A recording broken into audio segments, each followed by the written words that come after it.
Kumusta kayong lahat? Hiyori nga pala ng Wano Kuni Anime.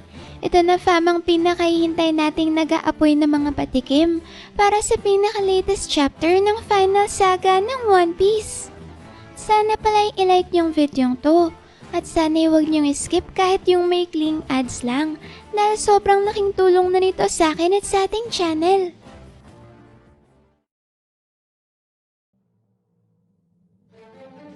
Ang paparating na chapter 1171 ay pinamagatang Ragnar. At dito may kagat na pinagpatuloy ang huling eksena sa nakaraang chapter kung saan matagumpay nang napabagsak ni Prince Loki si King Harald sa kabila ng pagiging immortal nito. Hindi naman nga makapaniwala si Im-sama na merong nakagawang tumapos sa buhay ni King Harald dahil ang buong akala niya ay walang sino man sa mundo ang may kayang tumalo sa hari ng Elbaf sa panahong yun. Lalong-lalo na nga raw at katatanggap lang ni King Harald ng deep sea contract na nagbibigay sa kanya ng karagdagan pang lakas at hindi namamatay na katawan. Kahit nga si Copper Gabani hindi rin lubos maisip na posible raw palang matapos ang buhay ng isang Holy Knight. Sa eksenang to may makikita natin si Nagaban at Elder Jarul na parehong manghang-mangha sa taglay na Devil Fruit ni Prince Loki dahil nagawa nitong mahigitan ang lakas ni King Harald. Dahil naman sa pagkabigo ni King Harald na magawa ang kanyang misyon na sakupin ang kaharian ng Elbaf, ay minungkahi ng Gorosei kay Im-sama na magpadala pa ng mga karagdagang Holy Knights sa Warland. Ito raw ay upang ituloy ang nabigong misyon ni King Harald at may sakatuparan ng kanilang layunin na gawing isang persang militar ang mga giants sa Elbaf na magsisilbi bilang isang sandatahang lakas para sa world government. Pagkasabi niya ng 5 elders ay mabilis naman ang naging pagtanggi ni Im-sama na sinasabing hindi na raw nila kailangan pang magpadala ng panibagong Holy Knight sa Warland dahil sigurado raw siyang hindi na nila malilinlang pa ang mga giants. Lalong-lalo na raw at merong malalim na kaugnayan ng Elbaf sa D-Clan. Habang nangyayari naman ang pag-uusap na yan sa pagitan ni Im-sama at ng Gorosei, ay makikita natin si Im-sama na tila ba hinahabol ang kanyang paghinga at may iniindang matinding sakit. Kitang-kita dito ang gulat na gulat at hindi makapaniwalang reaksyon ni Im-sama sa nagawa ni Prince Loki na pagtapos sa buhay ni King Harald. At base nga sa eksenang yan ay mukhang malaki ang epekto kay Im-sama sa tuwing may nangyayaring masama sa mga miyembro ng Holy Knights. At para bang malaki rin ang pinsalang tinatanggap ni Im-sama kapag nasasawi ang sino mang individual na tumanggap ng deep sea contract mula sa kanya. Ayan sa wakas ay pinakita na sa atin ni Oda na meron din palang kahinaan at negatibong epekto ang tila ba sobrang overpowered na mga kakayahang binibigay ng deep sea contract sa mga miyembro ng Holy Knights. At ang kapalit nga ng pambihirang lakas at immortal na katawan ng mga Holy Knights ay ang pagiging vulnerable naman ni Im-sama sa tuwing mamamatay ang mga miyembro nito. Kaya naman pala ganun na lang ang pagtanggi ni Im-sama sa suhestyon ng 5 elders na magpadala ng panibagong Holy Knight sa Elbaf dahil natatakot pala si Im-sama na masawi na naman ang Holy Knight na ipapadala nila doon. At kapag nangyari yun ay nangangamba si Im-sama na matinding pinsala na naman ang kailangan niyang tiisin, katulad nga ng naranasan niya nung tinapos ni Prince Loki ang buhay ni King Harald. Nakakatawa naman ang desisyon na yan ni Im-sama dahil para bang wala talaga siyang tiwala sa mga miyembro ng Holy Knights at ang labis ngang pagkatakot dito ni Im-sama ay nagpapakita na naniniwala siyang walang sino man sa mga miyembro ng Holy Knights ang may kayang tumalo kay Prince Loki. Ibig sabihin yan may sa pagkakaalam ni Im-sama ay si King Harald na talaga ang pinakamalakas na miyembro ng Holy Knights.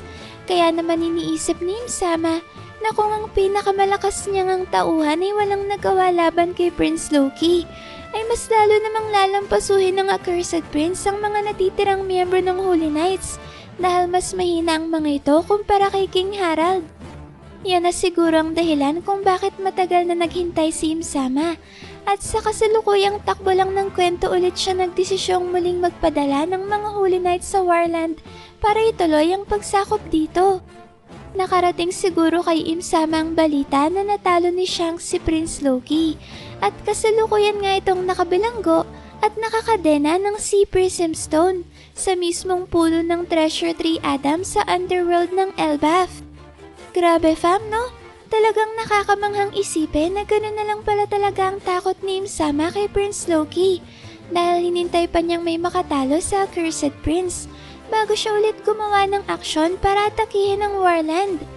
Katunayan nga fam, sa sobrang takot ni Im-sama na maging kalaban si Prince Loki, ay nagpadala siya ng mga Holy Knights hindi para atakihin ang Accursed Prince, kundi upang kumbinsihin ito na maging isang Celestial Dragon at sumali sa Holy Knights.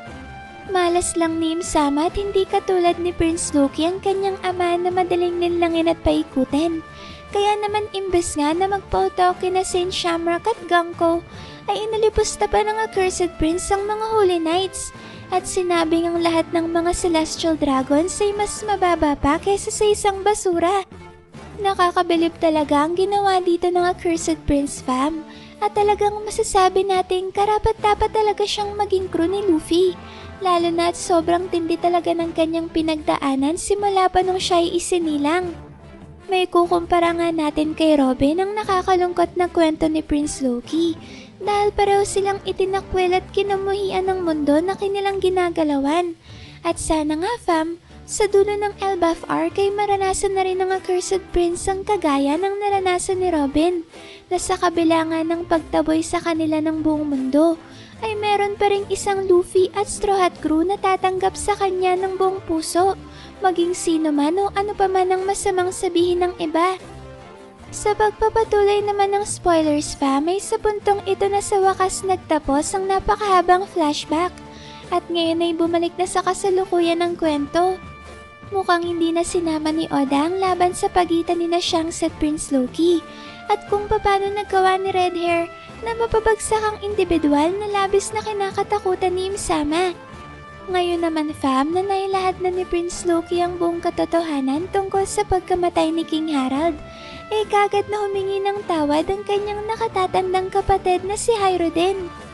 Dahil dyan fam ay nagmadali si Hyrodin na kalaga ng mga Sea Prism Stones na nakakadena sa katawan ng Accursed Prince, kaya ngayon ay ganap ng malaya si Prince Loki. Pagkatapos namang pakawalan ni Hyrodin si Prince Loki, ay saktong sumulpot ang isa sa mga dream monster ni Saint Killingham na isang Draugr. Ito fam yung dambuhalang kalansay na halimaw na isa sa mga mythical creatures sa kaharian ng Elbaf na ngayon nga ay binigyang buhay ng Devil Fruit ability ni Saint Killingham. Habang papalapit na ang halimaw ay sinabihan ni Prince Loki ang grupo ni na Luffy at Hyrodin na maaari na raw silang mauna sa Sunrealm at siya na raw ang bahalang lumaban sa paparating na Draugr. Sinabi ni Prince Loki na habol na lang raw siya sa kanila dahil hindi na raw niya kailangan ng dambuhalang mala-elevator na mekanismo na sasakyan para makapaglakbay mula sa underworld papuntang Sunrealm. Kaya naman pala yan nasabi ng Accursed Prince fam ay dahil may kakayahan pala siyang lumipad. Kaya madali lang para sa kanya na magpabalik-balik sa underworld at sa Sunrealm nang hindi ginagamit ang dambuhalang elevator. Pagkatapos namang makapagsalita ng Accursed Prince ay dumiretso na papuntang Sunrealm ang grupo ni Hyrodin, habang si Luffy naman ay nagdesisyong magpaiwan na muna kasama ni Prince Loki. Bago naman tuluyang makaalis si na Hyrodin ay nakiusap si Gaban kung maaari daw ba siyang sumama dahil labis raw talaga siyang nag-aalala para sa kaligtasan ng kanyang anak na si Colon.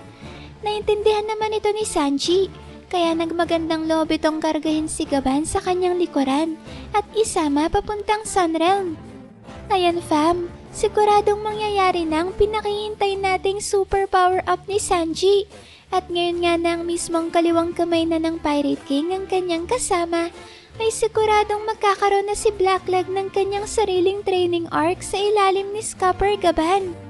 Imagine niyo yun fam, kung si Luffy nga ay nagawang mamaster ang tatlong uri ng haki sa pamamagitan ng gabay ni Rayleigh, ay makakatiyak tayo na ganito rin ang mangyayari kay Sanji. At sana nga fam ay dito na rin magising ni Sanji ang kanyang kakayahang makagamit ng Supreme King's Haki. Saktong-sakto pa naman yan fam, Dahil parehong sina Sanji at Gaba ang nagsisilbing kaliwang kamay ng kanilang mga kapitan. Si Gaba ng left hand ng Pirate King ng Old Era na si Goldie Roger, habang si Sanji naman ang kaliwang kamay ng bagong hari ng mga pirata na si Monkey D. Luffy. Grabe, nakaka-excite naman. Sino kaya ang unang makakaharap ni Sanji habang karga-karga niya sa kanyang likod si Gaban? Isa kaya sa mga miyembro ng Holy Knights? O isa sa mga demonized version ng Giant Warrior Pirates? Kailangan na talagang ma-unlock ni Sanji ang kanyang Conqueror's Haki dahil ito lang ang tanging paraan para mapinsala ang hindi namamatay na katawan ng kanilang mga kalaban. At bilang pinakamalaking pasabog naman nga ng chapter na to, ay makikita natin si Prince Loki na sinalubong ang Draugr, habang si Luffy naman ay masayang pinapanood ang Accursed Prince sa pakikipaglaban nito sa halimaw. Dito may kagat na nagpakawala si Prince Loki ng isang malakas na atake gamit ang Ragnir na mabilis namang nagpatumba sa Draugr. Tinawag naman ng Accursed Prince na Niflheim ang ataking to, kung saan nagawa nitong mapayelo ang buong katawan ng kanyang kalaban. Makikita naman natin si Luffy na parang isang bata na tuwang-tuwa at manghang-mangha sa kakaibang lakas na to na pinamalas ni Prince Loki. Grabe fam, ano nga kaya talaga ang taglay na legendary mythical devil fruit nitong si Prince Loki at bakit magkakaibang elemento ang kaya niyang gamitin? Base kasi sa katangiang yan fam, may mas lumalaki ngayon ang posibilidad na Nidhogger nga talaga ang devil fruit ni Prince Loki. Lalo na at ang Nidhogger ay isang uri ng dragon katulad ng mythical Zoan devil fruit ni Kaido. Kung matatandaan nyo kasi may magkakaibang elements rin ang kayang gamitin ng mythical Azure Dragon ni Kaido. Kagaya na lang ng mga atake nito na Borrow Breath na gumagamit ng apoy. Kaifu o Demolition Gust na isang malakas na atake na gumagamit ng wind element na ginamit nito laban sa Scabbards. At ang kakayahang magpalabas ng mga kidlat sa kalangitan sa pamamagitan ng simpleng pagsigaw lang habang siya'y nasa kanyang dragon form. Yan ang dahilan fam kung bakit Nidhogger na nga talagang taglay na mythical devil fruit ng Accursed Prince. Dahil so far ay nakita na natin siyang gumamit ng lightning at ice elements na mga atake.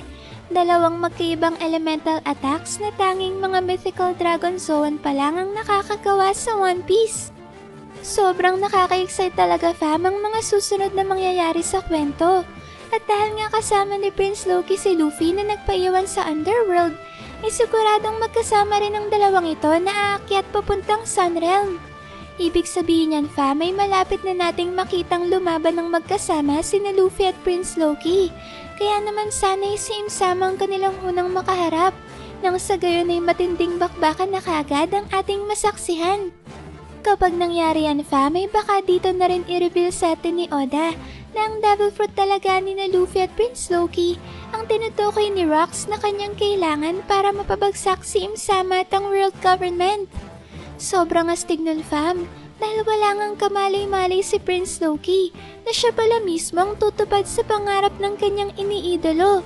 At sa oras nga na magdesisyon ng Accursed Prince na sumama sa crew ni Luffy, ay mangyayari na ang dating pinlano ni Rocks na pagsamahin ng dalawang legendary devil fruits na ito na siyang ang kailangan para matalo ang pinakamalakas na individual sa buong mundo na si Im-sama. Yun nga lang fam, ay hindi puro magandang balita ang hatid ng paparating na chapter.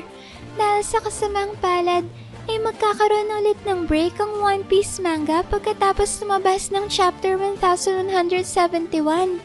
Kaya asahan natin ng chapter 1172 ay lalabas ng January 30 para sa fan translation at February 1 naman para sa official release. Ano sa tingin niyo fam? Makikita na nga kaya ni Prince Loki ang nakakatawang pag-uugali ni Luffy ngayong magkasama na silang lalaban sa Elbaf? Pababalikin kaya ni Im-sama si Shamrock sa Warland para tumulong sa paglaban sa kampo ni na Luffy? Ano nga kaya talaga ang napakalakas na legendary devil fruit ni Prince Loki? At sino nga kaya ang grupo na umaatake ngayon sa Holy Land Marishua? Maraming salamat fam sa solid at walang sawa ninyong pagsuporta sa ating channel. Sana'y palagi kayong ligtas at nasa mabuting kalagayan. Mag-ingat kayo palagi. See you on our next video and stay good fam!